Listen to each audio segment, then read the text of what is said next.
ప్రముఖ choreographer Johnny master వివాదం గురించి ప్రత్యేకంగా చెప్పనక్కర్లేదు. ప్రస్తుతం టాలీవుడ్ ఇండస్ట్రీలో ఇదే హాట్ టాపిక్గా నడుస్తోంది. తనపై జానీ మాస్టర్ అత్యాచారం చేశాడంటూ ఓ లేడీ కొరియోగ్రాఫర్ సంచలన ఆరోపణలు చేసిన సంగతి తెలిసిందే. అంతేకాక పోలీసులకు ఫిర్యాదు చేయడంతో జానీ మాస్టర్పై కేసు కూడా నమోదైన విషయం విదితమే.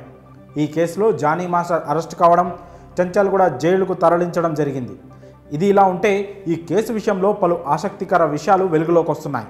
ఇప్పటి వరకు ఈ కేసులో జానీ మాస్టర్, ఆయన భార్య ఆయేషాపై మాత్రమే కేసులు నమోదయ్యాయి. అయితే తాజాగా ఈ కేసులో మరో బిగ్ ట్విస్ట్ చోటు చేసుకుంది. జానీ కేసులో మరో ఇద్దరి పేర్లు వెలుగులోకి వచ్చాయి. మరి కొత్త వ్యక్తులు ఎవరనే విషయాన్ని ఇప్పుడు తెలుసుకుందాం. జానీ మాస్టర్ భార్య ఆయేషాపై బాధితురాలు మరో ఫిర్యాదు చేసిన సంగతి తెలిసింది. తనపై జానీ మాస్టర్, ఆయన భార్య దాడి చేసినట్లు బాధితురాలు పోలీసులకు ఫిర్యాదు చేసింది. ఇక బాధితురాలు ఇచ్చిన ఫిర్యాదుతో జానీ భార్యపై కేసు నమోదు చేసేందుకు పోలీసులు సిద్ధమైనట్లు తెలుస్తోంది. ఇప్పటికే ఆమెపై ఓ కేసు నమోదైన సంగతి తెలిసిందే. తనపై జానీ మాస్టర్ భార్య కూడా పలు రకాల వేధింపులకు గురి చేసినట్లు గతంలో ఆ యువతి తెలిపింది.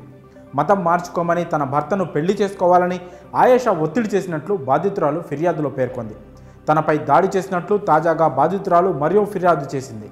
దీంతో ఆయేషాపై కేసు నమోదు చేసేందుకు పోలీసులు రెడీ అయినట్లు తెలుస్తోంది. ఇదే సమయంలో ఈ కేసులో మరో ఇద్దరిని నిందితులుగా చేర్చే అవకాశాలు ఉన్నట్లు కూడా వార్తలు వినిపిస్తున్నాయి.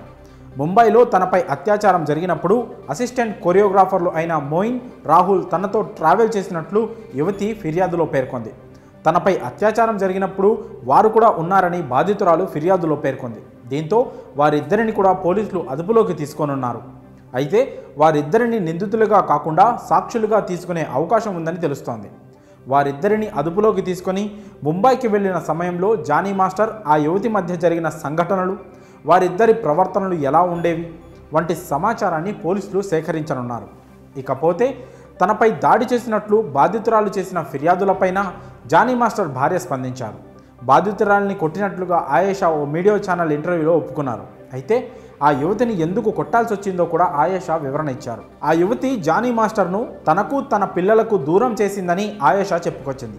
ఆ యువతి తన దగ్గర ఒక మాట, తన భర్త దగ్గర ఒక మాటలు చెప్పేదని తెలిపింది. తనను వదినా వదినా అని పిలిచేదని, అలాంటప్పుడు ఆ యువతిపై ఎలా అనుమానం వస్తుందని ఆయేషా చెప్పుకొచ్చింది. మరోవైపు జానీ మాస్టర్ దగ్గరకు వెళ్ళి, నీవు లేకపోతే చనిపోతాను, నీవే నాకు దిక్కు అన్నట్లు ఆ యువతి మాట్లాడేది.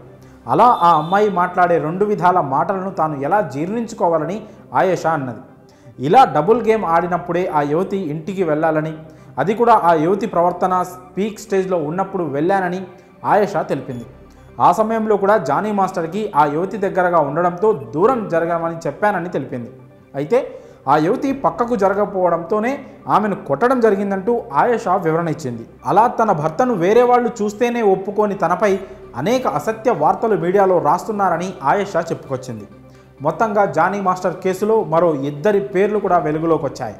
మరి ఈ కేసు మరిన్ని మలుపులు తిరుగుతుందో చూడాలి. జానీ మాస్టర్ కేసు విషయంలో వెలుగులోకి వస్తున్న విషయాలపై మీ అభిప్రాయాలను కామెంట్స్ రూపంలో తెలియజేయండి.